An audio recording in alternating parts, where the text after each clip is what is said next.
The massive crystal palace floated in space above the capital world of the Galactic Empire. Inside its golden halls, Emperor Vextar sat on his throne made of pure diamond. His purple skin gleamed under the artificial suns that lit his throne room. Around him stood his war council made up of the strongest alien races in the galaxy. For 500 years, the Empire had grown bigger and stronger. Every world they found either joined them willingly or was destroyed completely. No species had ever dared to fight back after seeing what happened to those who refused. The Emperor was proud of this perfect record of victory. A small blue hologram appeared in front of the throne. It showed a tiny planet at the very edge of the galaxy. The planet looked peaceful, with white clouds swirling over green and blue surfaces. But this small world had just done something that shocked everyone in the throne room. "My lord," said General Krexivan as he bowed low, "the humans of planet Earth have rejected our demands for surrender." Emperor Vextar leaned forward on his throne. His 6 eyes glowed with anger and surprise.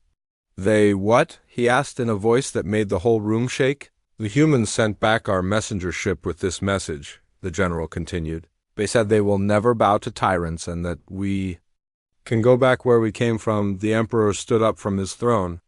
He was 12 feet tall, and his anger made him look even bigger. Around the room his advisors whispered to each other in fear. No one had ever spoken to the Empire like this before. "These primitive mammals think they can insult us," the emperor roared. "Show me what we know about these humans." A larger hologram filled the center of the room. It showed scenes from Earth, humans working in fields, humans building cities, humans fighting wars against each other with simple weapons. The emperor laughed when he saw their metal ships and explosive weapons. "Look at them," he said, pointing at the images. "They still use chemical rockets to reach their own moon. Their weapons are so basic they still explode with fire and smoke.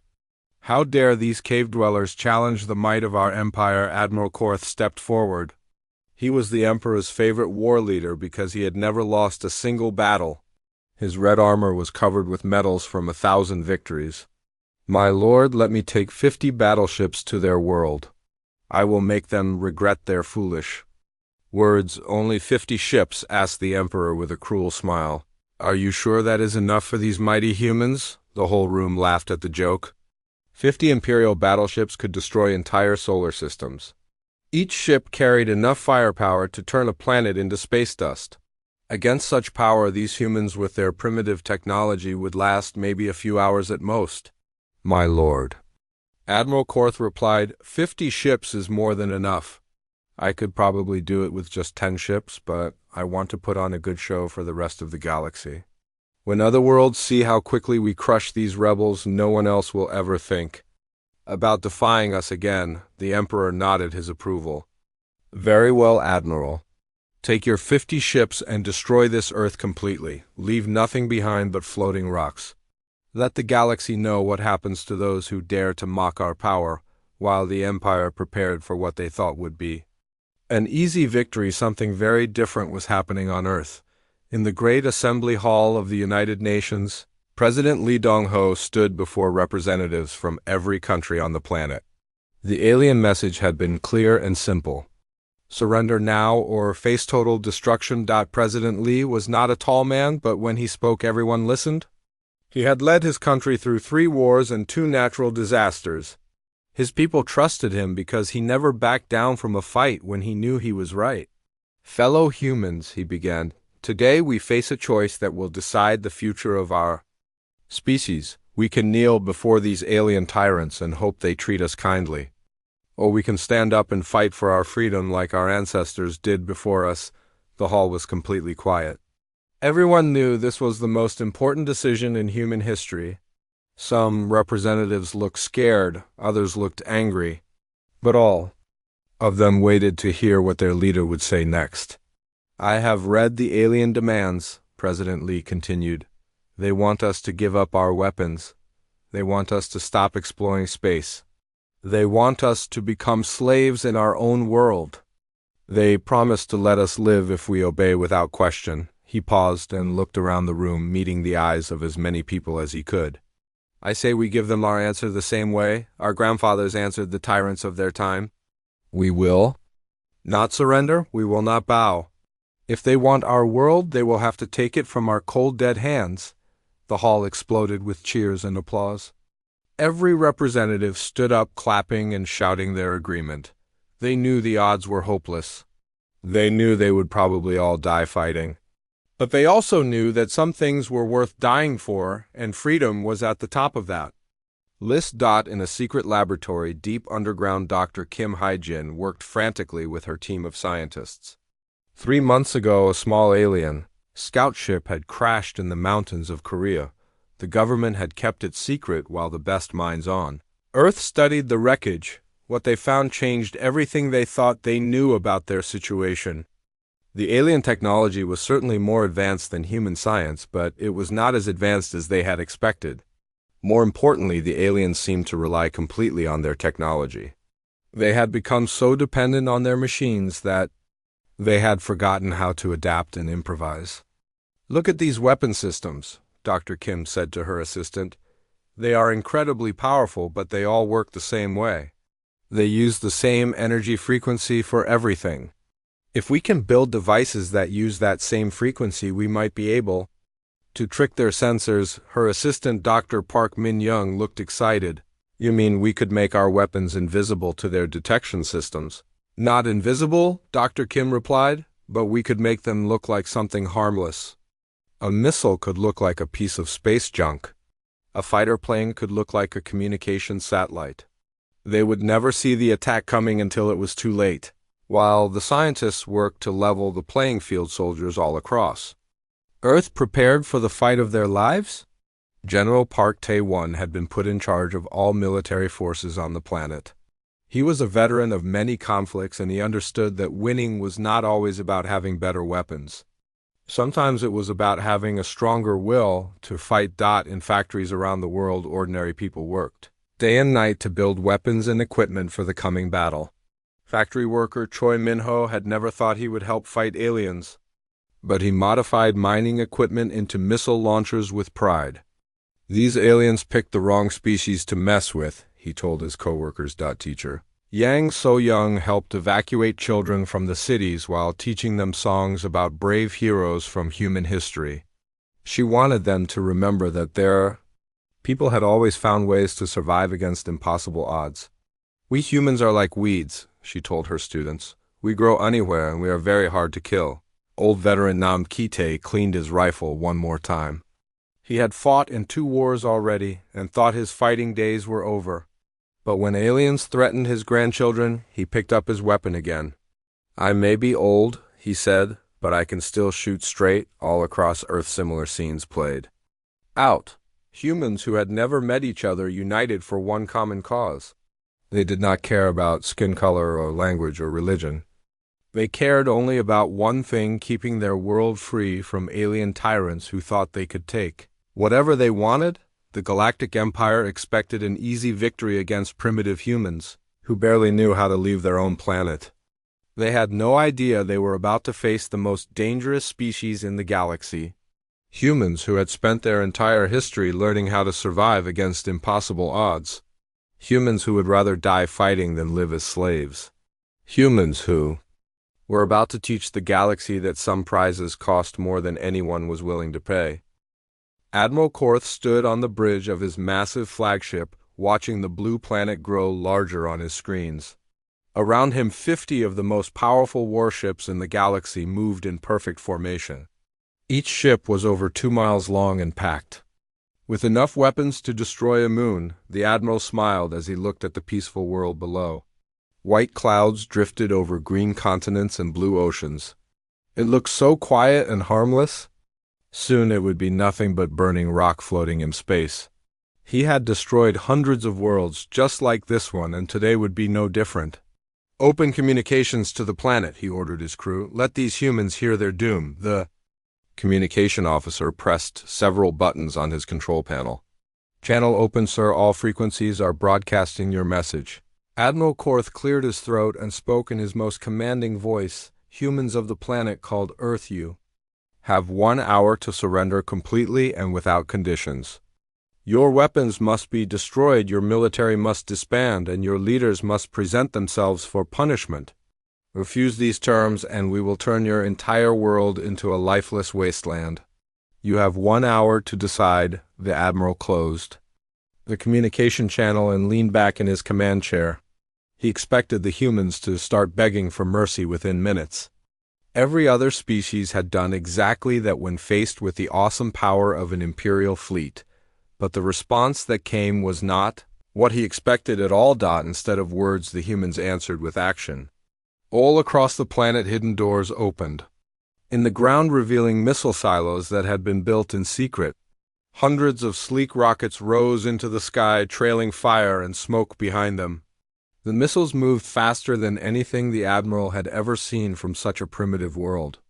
"Sir," called his weapons officer, "the planet is launching some kind of attack missiles incoming." Admiral Korth laughed out loud.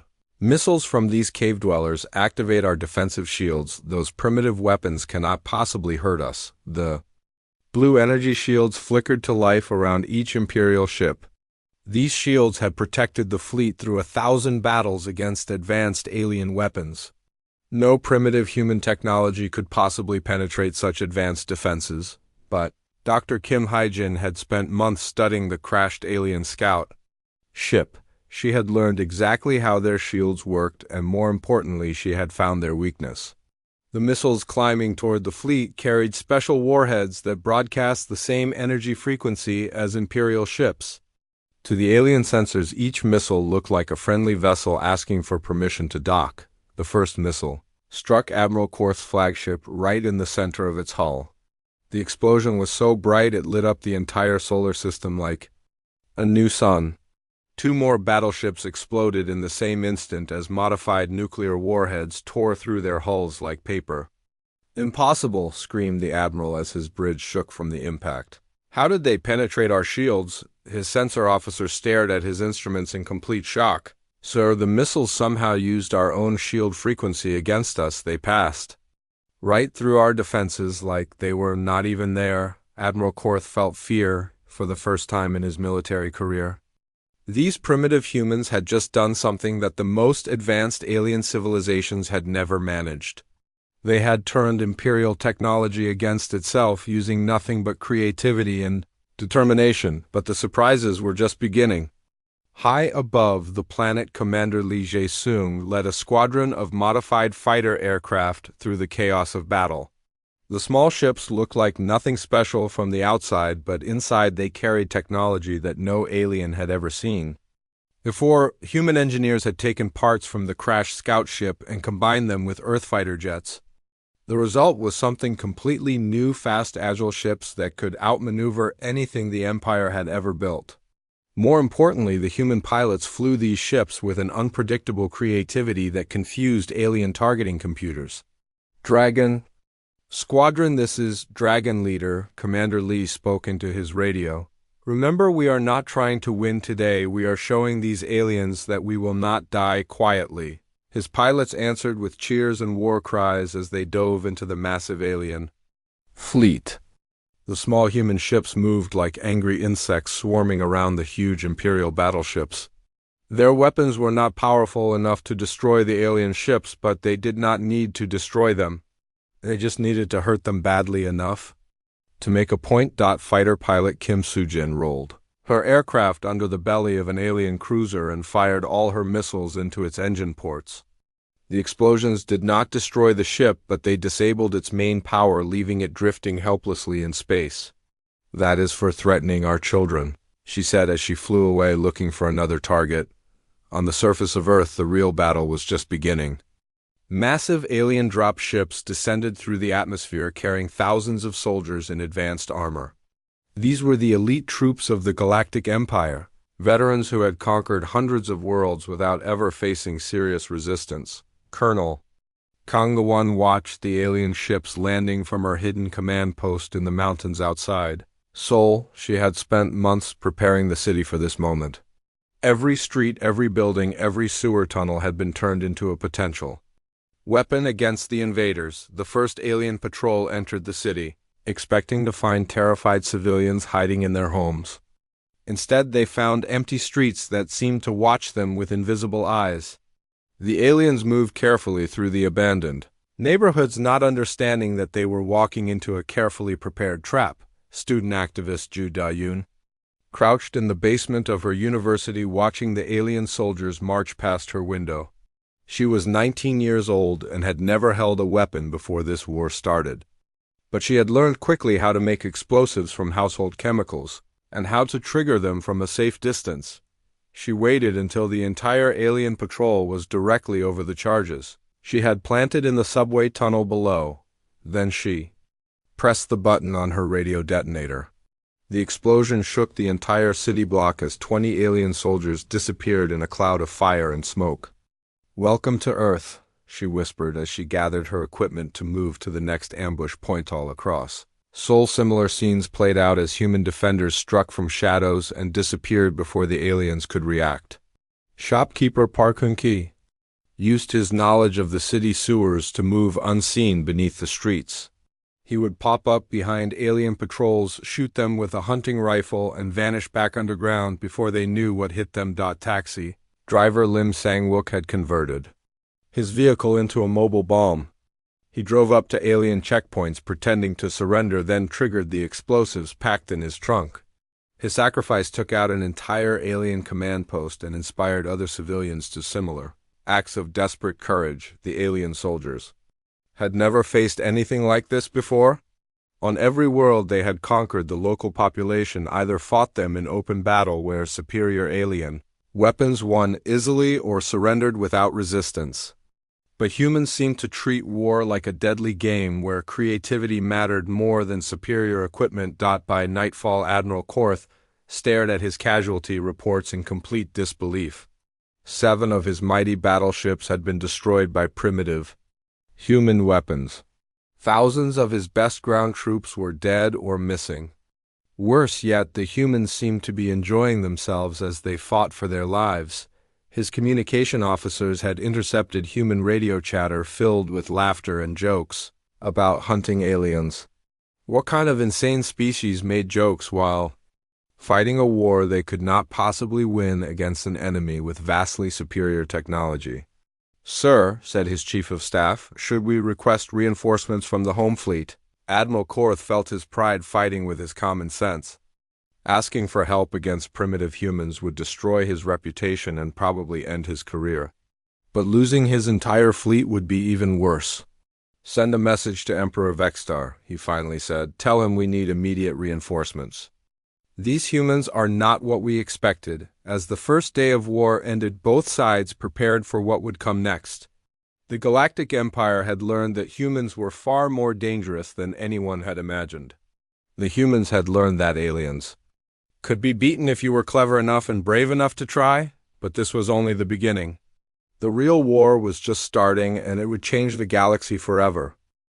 Emperor Vextar read Admiral Korth's report for the 3rd time, his 6 eyes glowing brighter with each word.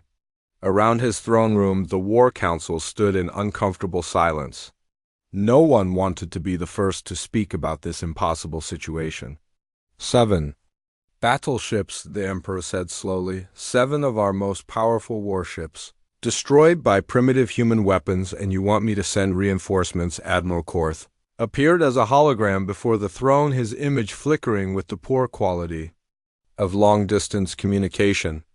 "My lord, these humans are not fighting like any species we have encountered before.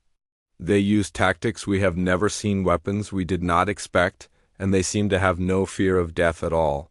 "No fear of death," repeated the Emperor, "or are you simply afraid of hairless mammals who barely know how to leave their own world?"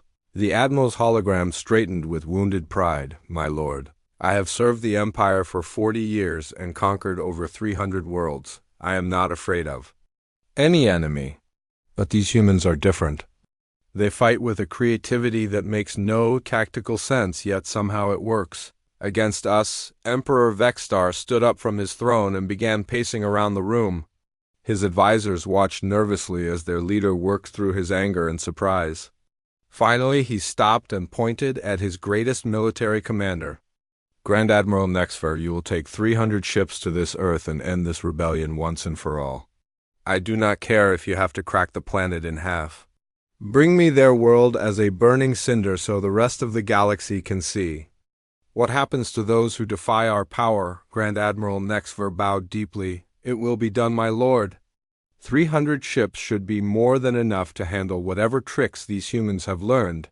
But while the Empire prepared its massive response, Earth had not been sitting idle. Dr. Shin Woo-yuk led a team of scientists who had achieved something remarkable. They had reverse-engineered the alien faster-than-light communication system from the crashed scout ship. President Lee, Dr. Shin said excitedly, we can now broadcast messages across the entire galaxy using the same network the aliens use for their own communications. President Lee Dong-ho looked tired from weeks of coordinating Earth's defense, but his eyes lit up with interest. What are you suggesting, Doctor? We tell our story to everyone, Dr. Shin replied. Every world in the galaxy will hear about how a small planet is standing up to the mighty galactic empire. We show them that resistance is possible. Within hours, human broadcasts began reaching alien worlds across the galaxy. The messages were simple but powerful. Earth was fighting back against impossible odds. The empire could be beaten if people were brave enough to try. Freedom was worth any sacrifice. On distant worlds, enslaved populations heard these words and began to whisper them in secret. On the mining planet Kepler 442b, workers, who had never known anything but slavery, suddenly learned that somewhere far away, other beings were fighting for their freedom. The idea spread like fire through dry grass. Meanwhile, in the asteroid belt between Mars and Jupiter, Captain Bae Soo-jin prepared for humanity's most daring mission yet. Her ship was the first true human starship built using a combination of salvaged alien technology and human engineering genius. The vessel was much smaller than Imperial battleships, but it was faster and more maneuverable than anything in the alien fleet. More importantly, it carried humanity's greatest weapon, the ability to do the unexpected at exactly the right moment. Crew of the Defiant, Captain Bae announced over the ship's communication system. We all know this is probably a suicide mission.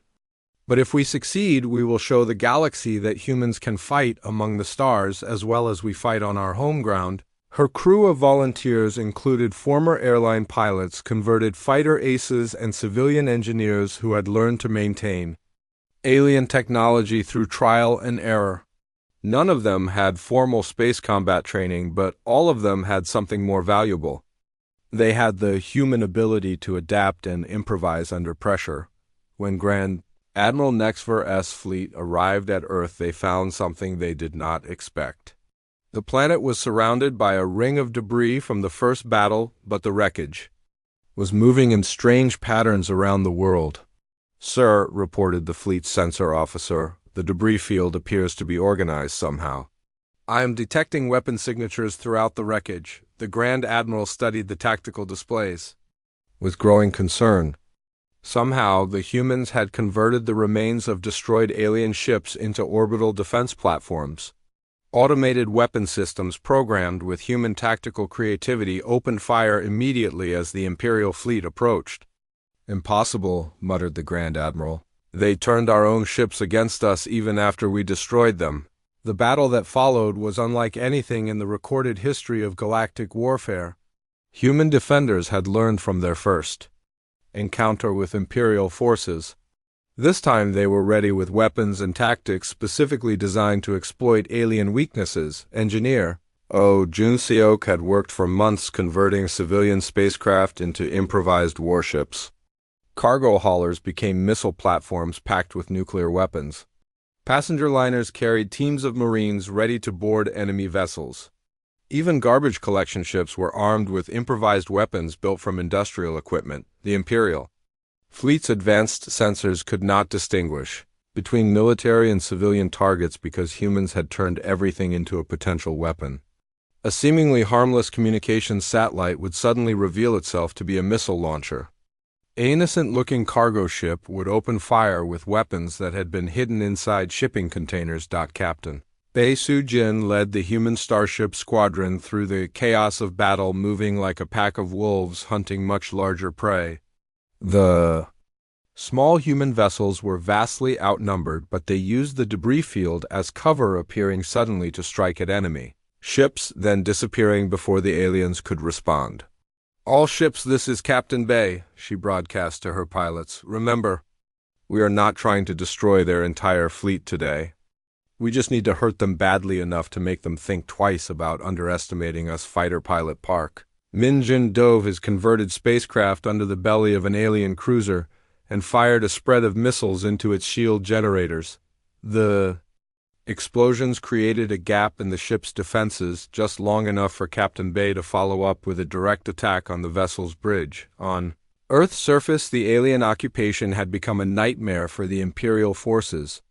What had started as a simple conquest had turned into a guerrilla war where every human civilian was a potential enemy combatant. Resistance fighter Han Niran was only 17 years old, but she led a group of teenagers who treated the war like the ultimate video game.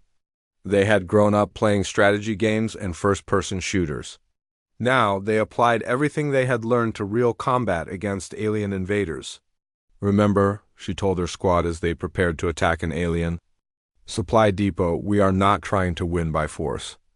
We win by making them afraid of every shadow, every sound, every moment they spend on our world." The young rebels moved through Seoul's underground tunnels like ghosts. They would strike at alien patrols, then vanish into the maze of sewers and subway systems that the invaders did not understand. Each attack left the aliens more paranoid and jumpy, making them see enemies everywhere, even when no one was there. Restaurant cook Kim Dae-ho had never been a soldier, but he used his knowledge of the city to deadly effect. He knew every back alley, every rooftop, every hidden passage in his neighborhood. The aliens might have better weapons and armor, but they did not know the territory like he did. As the week progressed, Grand Admiral Nexver watched his invasion force slowly bleed away through 1,000 small cuts. His ships were being destroyed, not by superior enemy vessels, but by swarms of improvised human fighters that attacked from unexpected directions. His ground troops were being worn down not by enemy armies, but by civilians who refused to act like conquered people. Worst of all, intercepted communications showed that the human rebellion was spreading to other worlds. The broadcasts from Earth had reached dozens of star systems, and local populations were beginning to rise up against imperial rule. "Sir," reported his intelligence officer, "we have confirmed reports of active rebellions on 17 different worlds. The humans have somehow inspired resistance movements across the entire outer rim of the galaxy." Grand Admiral Nexver realized with growing horror that this was no longer just a military problem. The humans had done something far more dangerous than winning battles. They had given hope to every enslaved population in the galaxy. By the end of the second week, the Grand Admiral found himself in an impossible position. Half his fleet was destroyed or damaged beyond repair. His ground forces controlled nothing except the areas they could physically occupy at any given moment. And every day the rebellion grew stronger as more alien worlds declared their independence.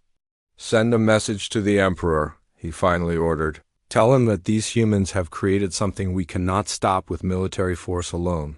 They have not just defeated our ships, they have defeated our idea that resistance is impossible." As the Imperial survivors retreated into space, they left behind a changed galaxy.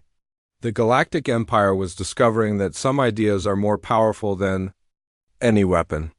The idea of freedom once planted in the minds. The mining world of Kepler 442b had been a slave planet for over 200 years. The Mortani people who lived there had forgotten what freedom felt like.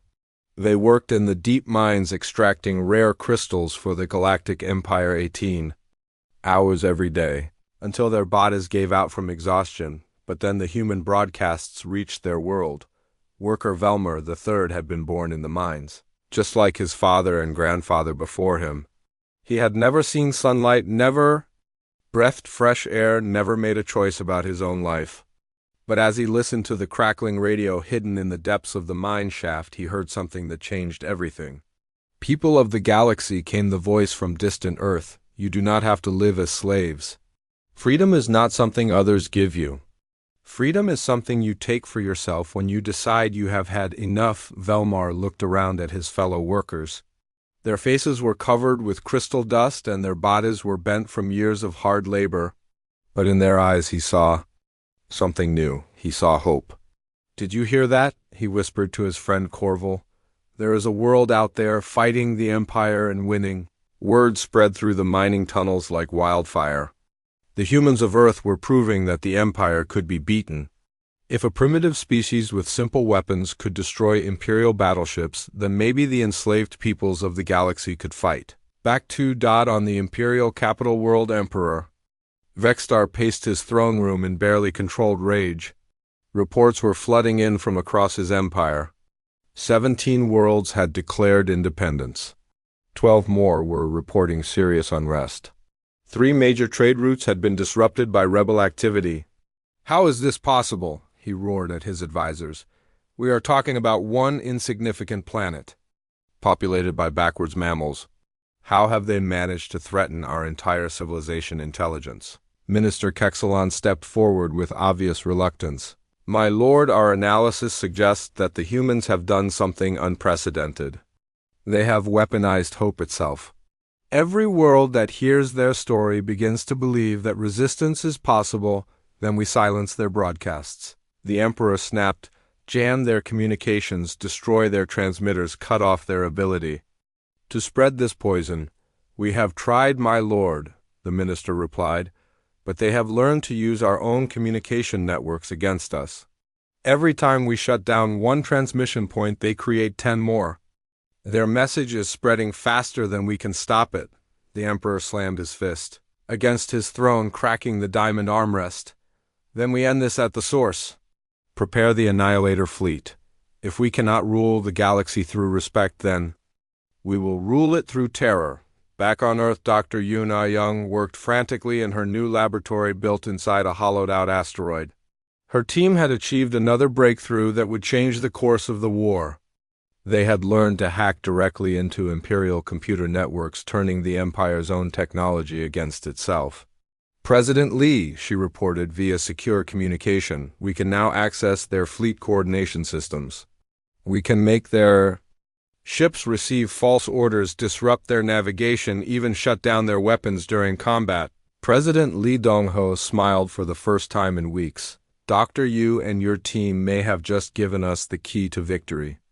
How quickly can you deploy this capability?" "We are already uploading the virus into their communication networks," Dr. Yoon replied. "Within hours, every Imperial ship in the galaxy will be vulnerable to our control." The human resistance had evolved far beyond simple military tactics.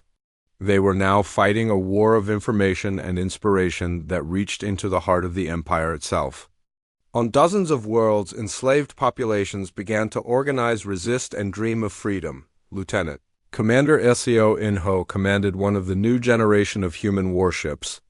Unlike the converted civilian vessels that had fought in earlier battles, this ship had been built from the ground up as a weapon of war. It looked small and harmless from the outside, but inside it carried the concentrated fury of human engineering. "Crew of the Liberator," he announced, "today we take the war to the Empire's home territory.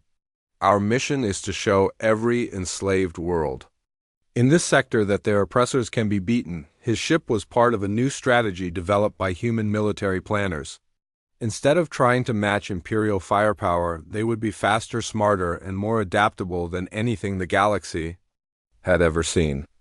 They would strike where the enemy was weakest, then disappear before reinforcements could arrive. The Liberator and her sister ships jumped out of hyperspace near the Drexel system, where the Empire maintained a major slave processing center. Millions of beings from conquered worlds were held there in massive prison complexes, waiting to be shipped to labor camps throughout the galaxy. "All ships, this is Commander Seo," he broadcast to the small human fleet. "Remember, we are not just here to win battles. We are here to free people. Every slave ship we capture, every prison we liberate, makes the galaxy a little more free." The battle that followed was swift and decisive. Imperial garrison forces had grown lazy and complacent after centuries of facing no serious resistance. They were not prepared for human tactics that seemed to follow no logical pattern yet. Somehow always worked. Captain Lim Soo-jin led her fighter squadron in a daring attack on the main prison complex. Her wingman was a young Veltar refugee who had escaped from imperial slavery and joined the human cause. Together they represented something the Empire had never faced before, a truly united resistance that crossed species lines. Dragon 2 this. Is Dragon leader? She called to her alien partner. Target the shield generators first, then we make a hole for the rescue ships. The crystalline alien pilot responded in perfect Korean, which he had learned specifically to fight alongside human forces. Understood, Dragon leader. For freedom and for all who dream of it. Their attack succeeded beyond all expectations. The prison complex's defenses crumbled under the combined assault of human creativity and alien determination. Rescue ships landed in the compound's courtyard. As thousands of slaves ran toward freedom for the first time in their lives. Meanwhile, on Earth, diplomat Choi Young-sun worked around the clock to coordinate the growing galactic alliance. What had started as humanity's desperate fight for survival had transformed into something much larger, a war of liberation that spanned hundreds of star systems. Her office in the underground command center was filled with alien ambassadors from rebel worlds.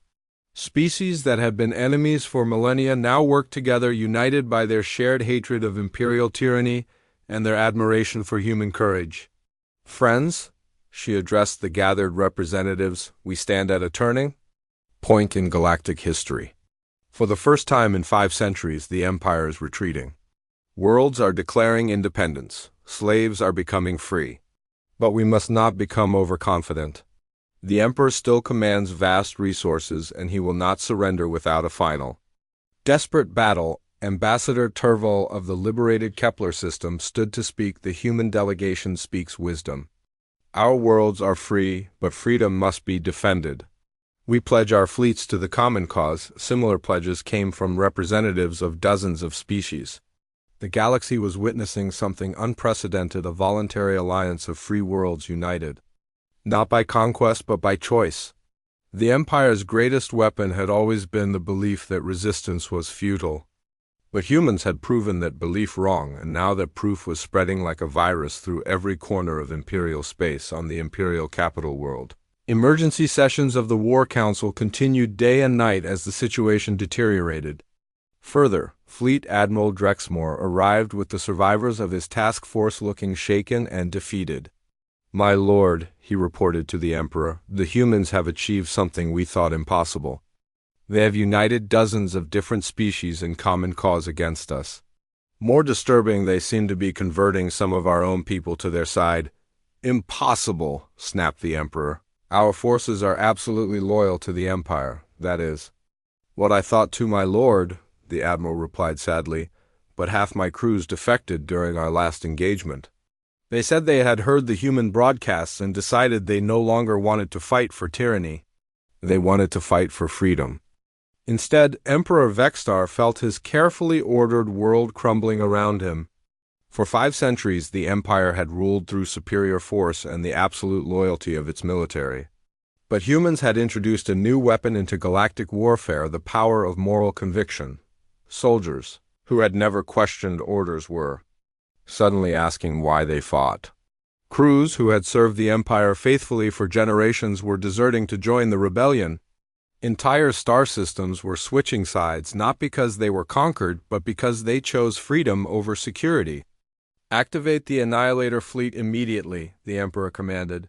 I want every available ship, every weapon, every soldier ready for total war. If we cannot maintain order through law, then we will impose it through overwhelming violence. As the Empire prepared its final desperate gamble, the rebellion continued to grow stronger. Human broadcasts now reached every corner of the galaxy, carrying a simple message that resonated with every thinking being. Freedom was not a gift to be granted by rulers. Freedom was a right to be claimed by the brave. The galaxy stood on the brink of its greatest war. On one side stood the crumbling Emperor Vextar stood before the holographic map of his crumbling empire. Red lights marked rebellious systems. There were now over 100. The human virus of freedom had infected his carefully ordered galaxy. In desperation, he activated his final weapon, the Annihilator fleet, 5,000 ships that had never known defeat. "If I cannot rule the galaxy," he snarled, "then I will see it burn." Admiral Kim Byung-ho, now commanding the combined human-alien liberation fleet, received intelligence about the approaching doom. 5,000 ships was 10 times anything they had ever faced. But humanity had taught the galaxy something precious. That victory was not about superior numbers, but about fighting for something worth dying for. The final battle would take place at Kepler Station, a massive space fortress that had become the symbol of the rebellion. President Lee Dong-ho, now elderly but still defiant, addressed the combined fleets. "We stand here not as separate species but as free beings who refuse to kneel. Today we show the universe that freedom is not a gift to be granted, but a right to be taken." Dr. Moon Hye-rin had spent months preparing for this moment. Deep in the station's core, her team had built humanity's greatest weapon, not a gun or a bomb, but an idea made manifest. They had created a quantum transmission system that would broadcast the story of the rebellion to every corner of the galaxy simultaneously, inspiring countless more worlds to rise. The Annihilator fleet arrived like a dark tide of destruction. Emperor Vextar himself commanded from his massive dreadnought, confident that sheer, overwhelming force would finally crush these troublesome humans and their allies. The battle began with the familiar pattern of Imperial victory. Massive ships unleashing devastating firepower, but then something unprecedented happened. As Imperial ships began to win, their own crews started sabotaging their vessels from within. The rebellion had agents everywhere, including the Emperor's own fleet. Communications Officer Park Jin-woo, working undercover for months, had helped coordinate the largest military mutiny in galactic history. The battle turned into chaos as Imperial ships fought each other. Confused by conflicting orders and inspired by tales of human courage, entire squadrons changed sides mid-battle. The Emperor watched in horror as his unstoppable fleet tore itself apart from within. Captain Rusioa led the final assault on the Emperor's flagship. Her ship had been built from the wreckage of the first battle above Earth, a symbol of humanity's ability to create strength from destruction. As she and her boarding party fought through the ship's corridors, she knew they carried the hopes of 1,000 worlds. The Emperor fell not to superior technology or overwhelming numbers, but to the simple human concept that all beings deserved freedom. His empire crumbled not from external force, but from internal revolution inspired by humanity's example. 3 years had passed since the final battle at Kepler Station, and the galaxy was a very different place.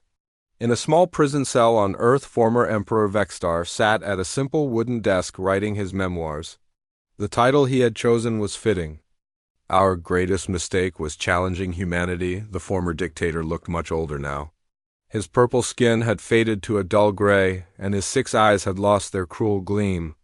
Prison had given him time to think about his life and the empire he had lost. More importantly, it had given him time to understand why he had lost. "I ruled through fear for 500 years.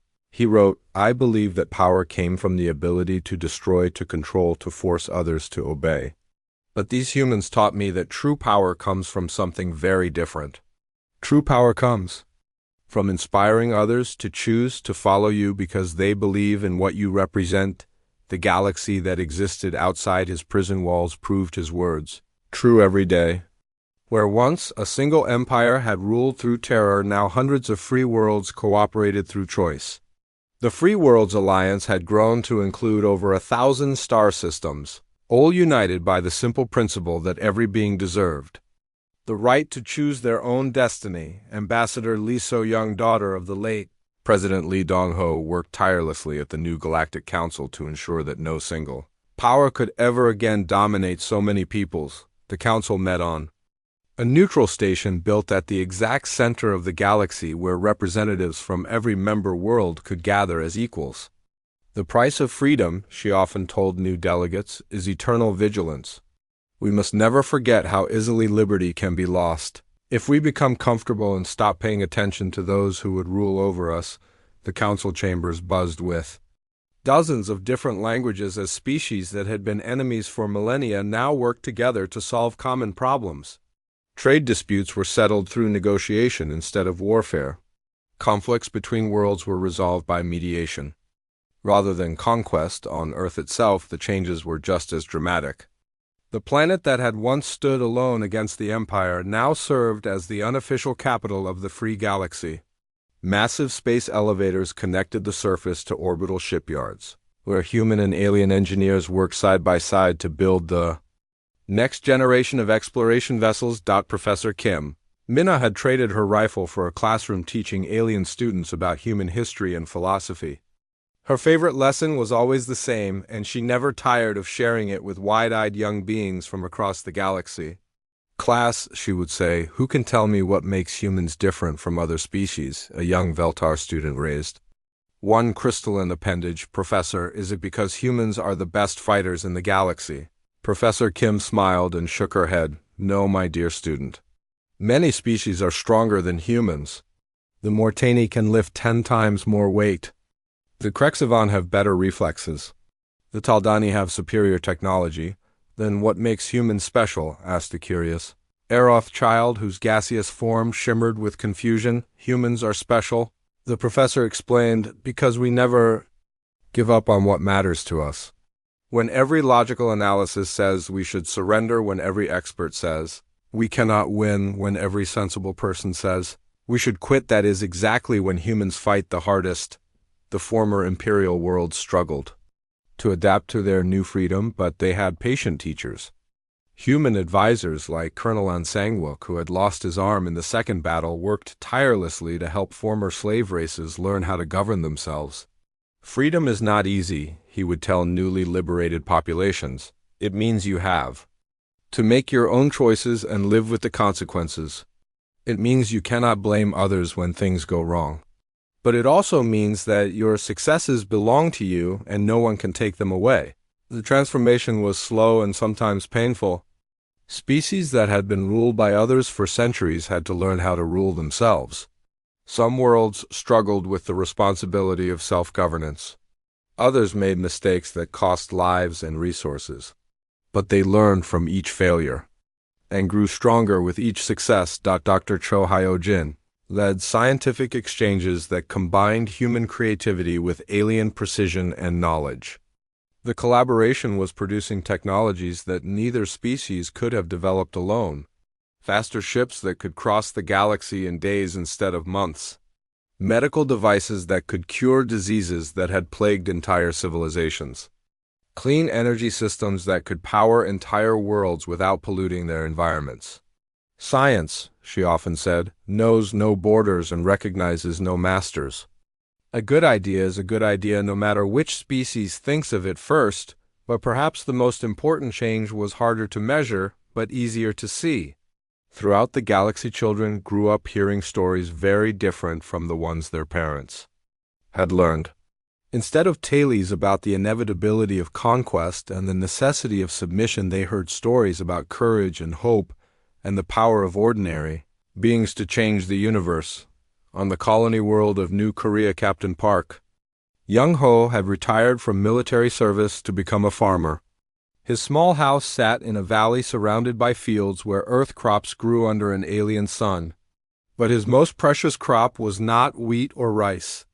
It was the garden where his alien grandchildren played with human toys and spoke in languages that mixed Korean and Veltar and Aeroth words. "Grandfather," asked his youngest grandchild, a little girl, whose crystalline skin sparkled in the sunlight, "tell us the story again." "The one about how you helped save the galaxy," the old captain smiled as he settled into his favorite chair surrounded by a dozen eager young faces representing half a dozen different species. "Well, children, it all started when some very foolish aliens decided to pick a fight with the one species in the galaxy that was too stubborn to know when it was beaten." As he began the familiar tale, he thought about the words that former Emperor Vexstar had written in his prison cell. The old dictator had finally learned the truth that humans had always known.